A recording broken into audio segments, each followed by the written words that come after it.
Welcome to Cosmic Astromancy Zen channel guys. Hope you all doing fine. आशा करती हूँ आप सभी स्वस्थ एवं प्रसन्न होंगे। तो चलिए निकालेंगे आज ब्यूटीफुल सी रीडिंग, और वो भी किसके लिए? ऑफ कोर्स हमारे व्यूअर्स के लिए। और स्पेसिफिकली हम देखने वाले हैं current situation for next 72 hours along with your next action। चलिए स्टार्ट करते हैं।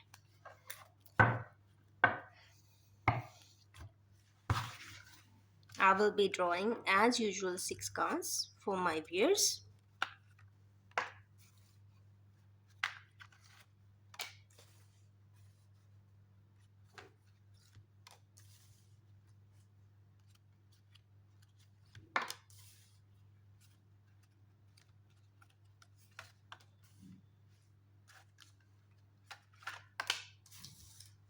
Oh no. स्टार्टिंग की जो करंट सिचुएशन है हमारे व्यूअर्स की, और जो नेक्स्ट 72 आवर्स रहने वाली है, उसमें से स्टार्टिंग ही 8 की एनर्जी से हुई है और यहाँ पे 13 की एनर्जी पे एंड हुई है। 4 एंड 8 का कॉम्बिनेशन बहुत अच्छा तो नहीं कहते हैं, पर कहीं ना कहीं ये ड्रामेटिक ज़रूर है।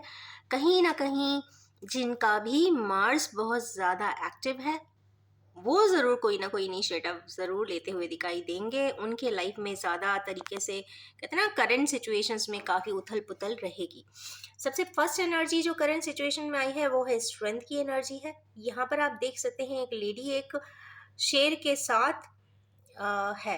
कहीं ना कहीं ये एक इन्फिनिटी का भी साइन है, कहीं ना कहीं एक फेमिनाइन एनर्जी और एक बहुत ही एग्रेसिव एंड फायरी एनर्जी की बात यहाँ पे लायन की हो रही है। स्पिरिट एनिमल भी हो सकते हैं, पर कहीं ना कहीं ये लियो की जो एनर्जीज है उसको भी डिनोट करती है। तो लियो जोडिएक वाले किसी भी फॉर्म में, चाहे सन साइन, मून साइन या राइजिंग साइन हो, उनके लिए ये एनर्जीज वो बता रही है कि डिवाइन चाहता है, या डिवाइन खुद ही, मीन्स डिवाइन खुद ही आपको कुछ स्ट्रेंथ प्रोवाइड कर रहा है, जिसके बेसिस पे आपको जो भी करंट सिचुएशन है उसमें या तो आप एंटैंगल्ड हैं, कुछ ना कुछ एक्टिविटी या कह सकते हैं घटना, इंसिडेंट ज़रूर होती हुई दिखाई दे रही है, जिसके बेसिस पे आप किसी तरीके का रिएक्शन ज़रूर देंगे। आउटकम नेक्स्ट स्टेप्स में देखेंगे कि आपका क्या रिएक्शन होगा। नेक्स्ट अगर व्यू एनर्जी देखते हैं तो ये 9 ऑफ सोर्ड्स की एनर्जी है। अगेन जब 9 ऑफ सोर्ड्स आता है तो जनरली मैं हमेशा कहती हूँ कि ऐसी स्थिति है 10 ऑफ सोर्ड के पहले की, वह साइकिल अभी कम्प्लीटली एंड भी नहीं हुई है, और उसके पहले एक जो आभास होता है ना कि अब ये ऑलमोस्ट ये साइकिल कंप्लीट होने वाली है। और ये साइकिल कंप्लीट होने के पहले जब कोई वॉयेज या जर्नी एंड होने वाली होती है तो उसके पहले हमको प्रिपरेशन करने पड़ते हैं, अरेंजमेंट्स करने पड़ते हैं, और बहुत सारी चीज़ों का दुख भी होता है। कई सारी चीज़ें हम लोग किसी जर्नी में हमसे छूट जाती हैं, गुम जाती हैं, बहुत सारी चीज़ें हो सकती हैं, घटनाएं होती हैं। तो उसी प्रकार से अगर लाइफ का एक साइकिल कंप्लीट होने वाला है, एंड होने वाला है, टुवर्ड्स एंडिंग है, तो उससे रिलेटेड पास्ट मेमोरीज भी आ सकती हैं, उससे रिलेटेड लॉसेस भी दिख सकते हैं, उससे रिलेटेड उनके वो मोमेंट्स अच्छे बुरे दोनों ही दिखाई देते हैं, पर यहाँ पे उन्हें रिग्रेट का भी कार्ड है, अल्टीमेटली एक डिप्रेशन का भी कार्ड कह सकते हैं। और कहीं ना कहीं ये बहुत ट्रबलिंग एनर्जीज है, और स्पेशली इन्हीं ट्रबल के वजह से आपकी नींदें भी पूरी नहीं हो रही है। मैं यही कहना चाहूँगी, चाहे कितनी भी तकलीफ़ें हो, proper sleep should be taken. क्योंकि कहीं ना कहीं अगर आपका ब्रेन एक्टिव है तो आप बहुत सारी चीज़ों में, गलत सिचुएशन भी हो तो आप उसको बैलेंस कर सकते हैं अपने सिचुएशन के हिसाब से। उसके लिए आपका ब्रेन एक्टिव होना ज़रूरी है। नेक्स्ट एनर्जीज आई है पेज ऑफ पेंटिकल्स की। तो ये तो कंफर्म बात है कि हमारे किन्हीं व्यूअर्स या तो किसी तरीके का प्रपोजल अपने स्पाउस को या पार्टनर को देने वाले हैं रिलेशनशिप के लिए। मैरिज प्रपोजल भी हो सकता है, या फिर ये किसी तरीके का बिजनेस प्रपोजल भी हो सकता है, जिसकी बहुत डिफाइंड पॉलिसी तो नहीं बनी हुई है, पर हाँ स्टार्टिंग ज़रूर है, ये बता रही है। नेक्स्ट यहाँ पे है night of pentacles. Night of pentacles जब भी आएगा तो ये कहीं ना कहीं पेज भी है, पेंटिकल्स भी है। तो यहाँ तो बहुत सारे लोग बिल्कुल घोड़े पे सवार हो ही गए कि अब तो मुझे यही ही करना है, बहुत हो गया, बहुत सोच लिया, अब now there is no point to wait for, so better I should start my journey. Journey start की बात हो सकती है, ट्रैवल प्लान्स बन सकते हैं, आप कोई न्यू इनिशिएटिव ले सकते हैं, नया कंपनी अगर आपकी खुद की है तो आप उसमें कोई एक नया स्ट्रीम डोमेन या एक नया प्रोजेक्ट लॉन्च कर सकते हैं, नए असाइनमेंट्स मिल सकते हैं, प्रमोशन हो सकता है, रिलोकेशन कर सकते हैं, और यस, पार्टनर को अपना ऑफर भी दे सकते हैं। लव ऑफर की बात कर रही हूँ।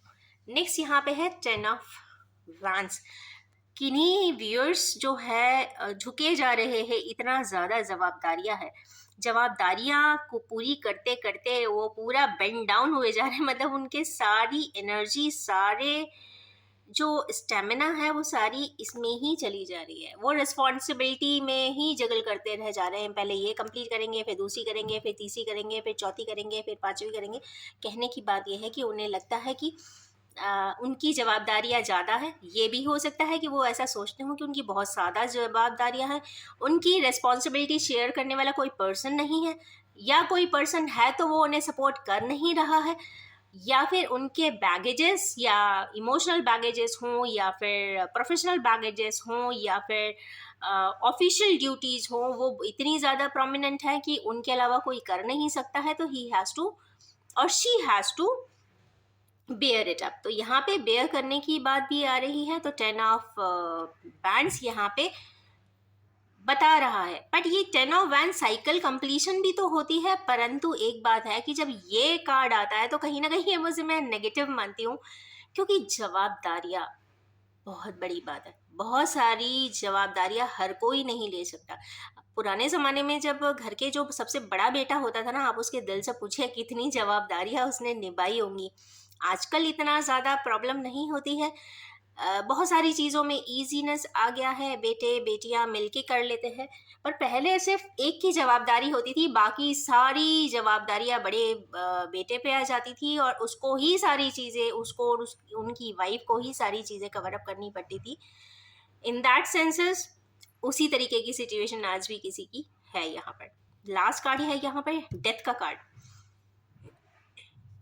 ऑफ कोर्स यहाँ पे ये कंफर्मेशन है, इसके बाद कंफर्मेशन है, जिसकी बहुत ज़्यादा जवाबदारियाँ चल रही है वो जो साइकिल एंड तो होने वाली है, काफ़ी ड्रामेटिक एंड कहते हैं ना बहुत क्लोजर मिलने वाला है किसी साइकिल में। ये या तो खुद ही क्लोजर दे रहे हैं, क्योंकि ये खुद बेंड डाउन हुए जा रहे हैं, सामने वाला कोई भी ऐसा नहीं है जिसको ये अपनी रिस्पॉन्सिबिलिटी शेयर करे। इसका मतलब है कि अब ये खुद भी उकता गए हैं, ये चाहते हैं कि ये जवाबदारियां कंप्लीट हो जाए, क्योंकि अब ये इसको आगे सस्टेन नहीं करना चाहते, ये भी एक इजी लाइफ जीना चाहते हैं, इसलिए वो भी क्लोजर दे दे रहे हैं कि बहुत हो गया, now I have to close it. अब क्लोजर की जब एनर्जी आती है तो ये कहीं ना कहीं कि देखिए, किसी भी चीज़ का क्लोजर बहुत आसान नहीं होता। आप किसी भी रिलेशनशिप को या फिर अपने मनपसंद बिजनेस को भी आप बंद करोगे ना, बहुत तकलीफ होती है कि इतनी मेहनत किया है, सब कुछ किया है, पर बंद मुझे करना पड़ रहा है। कहने का मतलब ये है कि बंद तो अगर कहते ना डेस्टिन्ड है वो चीज़ बंद होना, क्लोज होना, चैप्टर एंड होना, तो वो होता ही है। आप चाहे ना चाहे रोक पाते नहीं है, कोशिशें भरपूर होती है, बट अगर डिवाइन सिस्टम में या फिर डिवाइन स्क्रिप्चर्स में आपके लिए इस तरीके का क्लोजर एक है, तो फिर है, उसमें कोई भी कम ज़्यादा नहीं कर सकता है। और उसके बाद पर मैंने हमेशा बहुत सारे रीडिंग्स में ये ज़रूर देखा है कि जब भी डेथ का कार्ड आता है तो पर्सन वो क्लोजर के बाद एक सुकून की ज़िंदगी ज़रूर जीता है। हो सकता है उसके थॉट प्रोसेस के डायनामिक्स चेंज होते हैं, कोऑर्डिनेट्स चेंज हो जाते हैं, पहले किसी उसकी प्रायोरिटी माइंडसेट में किसी और चीज़ की रहती है, बाद में उसका मेंटल अप्रोचेस टोटली डिफरेंट होकर वो काफ़ी स्पिरिचुअली इंक्लाइन हो जाता है, क्योंकि ये प्लूटो की एनर्जीज होती है। तो प्लूटो की जब डिस्ट्रक्शन आती है, कहते हैं कि प्लूटो जब कोई चीज़ शेक करता है तो वो नए सिरे से ही इंसान ने बढ़ना पड़ता है। और आप भी समझ सकते हैं कि सेकेंड टाइम कोई चीज़ करने के लिए जब आप करते हो, दोबारा से एक समय के बाद वही चीज़ रीबिल्ड, रीस्ट्रक्चर एंड रीबिल्डिंग जब होती है, तो एक अलग ही एंगल होता है, एक सेकेंड अप्रोच सिस्टम होता है जो काफ़ी स्पिरिचुअली इंक्लाइंड होता है। तो यहाँ पे ऐसा लग रहा है कि हमारे यूनिवर्स का क्लोजर किसी चीज़ का ज़रूर है। ये नेक्स्ट 72 आवर्स की वाइब्रेशनल एनर्जीज है, ये कहीं ना कहीं किसी भी जेंडर पे ये अगर आपको लगता है तो रेजोनेट ज़रूर करेंगे। अब इनके बेसिस पे इन्हीं के ही आउटकम निकालते हैं, what will be my viewers action towards it. First का निकालते हैं।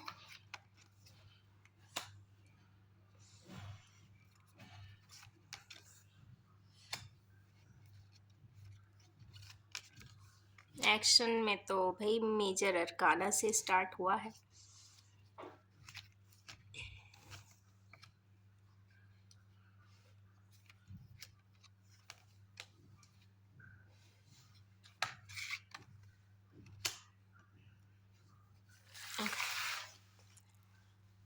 तो सबसे पहला जो कार्ड है यहाँ पे डिवाइन जजमेंट आ गया है। तो ये डिवाइन इंटरवेंशन जब भी होता है तो अगेन जैसे मैं हमेशा कहती हूँ कि इस कार्ड के आ जाने के बाद मेरे इंटरप्रिटेशन की भी कोई बहुत ज़्यादा ज़रूरत नहीं होती है, क्योंकि ये ऑटोमेटिकली ही कुछ ऐसा होता है जो डिवाइन प्रोसेस में होता है। उसमें कोई इंसान चाहे या ना चाहे वो होकर ही रहता है, और जो जैसा डिवाइन चाहती है, जैसे यूनिवर्सल लॉज कहते हैं, जिस तरीके की लाइफ की जर्नी में आप हैं उसके हिसाब से आपको रिजल्टेंट मिल जाते हैं। अगर आप अपनी मनचाही कोई चीज़ कर भी लेते हैं तो वो अपने हिसाब से जब समय आता है तो अपने हिसाब से कोऑर्डिनेट्स बदल देते हैं, अपने हिसाब से फेरबदल डिवाइन खुद ही कर देते हैं, और उनके इंटरवेंशन को मतलब आप कह नहीं सकते, वो वही होगा तो जो राइट जस्टिफाइड होगा। मेजर अरकाना है, मेजर अरकाना के नीचे आया है तो, और स्टार्टिंग के एक्शंस हैं तो मीन्स जो भी होगा वो डिवाइनली गाइडेड होगा। फर्स्ट थिंग, आप जो भी स्टेप लेंगे वो डिवाइनली गाइडेड होगा, डिवाइन का सपोर्ट होगा, और डिवाइन ऐसा चाहते होंगे इसलिए ही होगा, ये तो फाशो है। सेकेंड मेजर अरकाना यहाँ पे आया है मैजिशियन का। जिन लोग इतने दुखी हैं, तकलीफ में हैं, वो क्या कर सकते हैं आगे जाकर, यहाँ पे एक ब्लिसफुल कार्य कर सकते हैं, अपने डिज़ायर की प्राप्ति कर सकते हैं, या फिर एक बिजनेस स्टार्ट कर सकते हैं, या फिर नया सर्विस में भी ज्वाइन कर सकते हैं। मैजिकल एनर्जीज है, मैजिकल नहीं, मैजिशियंस एनर्जी जब भी आती है तो यहाँ पे कहते हैं यूनिवर्स का सपोर्ट होता है। कहते हैं ना, आप कुछ करने जाते हो तो आपको ऑटोमेटिकली एक के बाद एक आपको सपोर्टिंग सिस्टम मिल जाता है, और आप वो कार्य बहुत अच्छे से कर लेते हो। कहने की बात यह है कि मैजिशियंस की एनर्जी है, आप जब भी जो भी स्टेप आगे लेना चाहेंगे ऑटोमेटिकली ऑन द रोल आ जाएंगे, और रोलिंग के हिसाब से ही आपको एक के बाद एक के बाद एक आपको सिस्टम के लिए आगे क्या करना है आपको गाइडेंस मिल जाएगी, और आप वैसा कर जाएंगे। ये यूनिवर्स खुद देगी, इसलिए आपको कहीं किसी से पूछना नहीं है, स्वयं ही आपको कॉन्शियस में रिफ्लेक्ट करेगा। स्टेप नेक्स्ट है थर्ड, यहाँ पे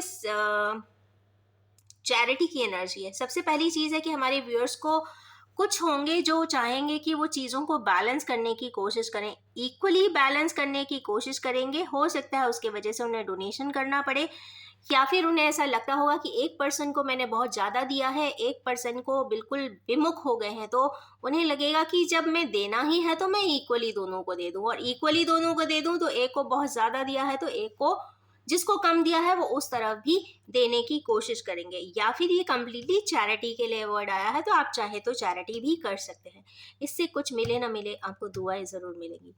नेक्स्ट है यहाँ पे एस ऑफ वैंड्स। जब भी एस ऑफ वैंड आता है तो एक न्यू इनिशिएटिव, बहुत फायर एनर्जी के साथ, बहुत divinely guided mechanism and method में, डिवाइन वर्ड जब अटैच हो जाता है तो मैजिकली एंड कैरिस्मेटिकली कोई भी कार्य आप स्टार्ट कर सकते हैं। चाहे तो बिजनेस स्टार्ट कर दीजिए, चाहे तो प्रपोजल कर दीजिए। आपका अगर कोई डिज़ायर है, डिज़ायर के नीचे आया तो कोई तरीके का अगर आपका डिज़ायर है, फाइनेंस रिलेटेड है या फिर पर्सनल लाइफ रिलेटेड है, आप दोनों में ही बहुत अच्छा इनिशिएटिव ले सकते हैं। नेक्स्ट कार्ड ये आया है, नेक्स्ट 372 आवर्स में अभी भी बहुत सारे हमारे व्यूअर्स हैं जो कहीं ना कहीं अपनी पुरानी लाइफ के बारे में सोचते हुए दिखाई देंगे, अपने अच्छे गोल्डन मोमेंट्स की बारे को चीज़ों को पिक्चराइज करेंगे। हो सकता है वो लोग आगे बहुत सारे फोटोग्राफ्स देखें, वीडियोस देखें, चैट्स जो पॉपअप होके आ जाती हैं वो रीड करें, और अपनी पुरानी बातों को रिकॉल करें। अगर किसी प्रकार से जिनकी बहुत ज़्यादा रिस्पॉन्सिबिलिटीज़ है और वो कहीं ना कहीं थक चुके हैं, हार चुके हैं, उनके लिए एक रिफ्लेक्सिव कार्ड है कि वो जब भी फ्री होते हैं, अपने काम से लौट के आते होंगे, तो डेफिनेटली जो उनका मी टाइम है उसमें जब वो लेटेंगे तो ज़रूर इन विचारों में आएगा। हो सकता है वो अपने फ़ोन में स्क्रॉल कर सकते हैं, पुराने फोटोग्राफ्स देख सकते हैं, मेमोरीज़ को रिकॉल कर सकते हैं, या फिर चैट ही, नॉट चैट मतलब चैट प्रीवियस चैट्स जो हैं उसको कहीं ना कहीं रीड कर सकते हैं। ऐसा कुछ दिखाई दे रहा है, पर यहाँ पे डिसीजन कुछ नहीं दिख रहा। नेक्स्ट कार्ड यहाँ पे आया है 8 का कार्ड। अगेन 13 के नीचे 8 है, मतलब 4 के नीचे 8 आया है, तो अगेन ये मैं कहूँगी कि जो लोग को बहुत ज़्यादा, जो लोग क्लोजर किसी के यहाँ ऑटोमेटिकली होगा या कुछ है, तो कहीं ना कहीं वो सभी लोगों से विमुख हो जाएंगे, या फिर ये कह लीजिए कि जिसके सिनेरियो में इतनी स्टकनेस है, जहाँ पे बहुत तकलीफ में है हमारे केनेवियर्स, तो उनको ये कंफर्म है कि उनको कोई समझ नहीं रहा है, वो जो चाह रहे हैं वो हो ही नहीं रहा है। वो चाहते हैं कि उनको जाना है पेरिस, पर जो टिकट मिल रही है या ये कह लीजिए कि वो कह रहे हैं कि नहीं, इंडिया में ही रहो, पेरिस जाने की ज़रूरत नहीं। कहने का मतलब ये है कि या तो ये हो सकता है कि कोई भी इनको एक पर्सन भी ऐसा नहीं है उनके सिनारियों में जो उनकी बात बहुत अच्छे से समझ सके, इसलिए वो विमुख हो जा रहे हैं। वो सब को छोड़ के ही आगे की तरफ बढ़ जा रहे हैं कि ठीक है, तुम मेरी बात नहीं समझ सकते तो ठीक है, मैं ही आगे बढ़ जाता हूँ, मैं ही अकेला हो जाता हूँ, मैं ही अकेले चल देता हूँ रास्ते पे। तो कुछ इस प्रकार की एनर्जीज है। तो आज की बड़ी हैवी शेवी सी एनर्जीज है गाइस। 72 आवर्स के लिए काफ़ी रिफ्लेक्सिव एनर्जीज यहाँ पे शो कर रही है। मेजर अरकानाज है, जजमेंट का कार्ड है और यहाँ पे डेथ का कार्ड है। मैजिशियन का भी है, तो कॉम्पनसेट बातें हो जाएंगी, एनर्जी कॉम्पनसेट हो जाएगी, बट फिर भी हमारे व्यूअर्स को ध्यान देने की ज़रूरत है, प्रॉपर नींद लेने की भी ज़रूरत है। और yes, past is always past. बना सकते हैं तो अपने प्रेजेंट एंड फ्यूचर के डायनामिक्स बनाइए।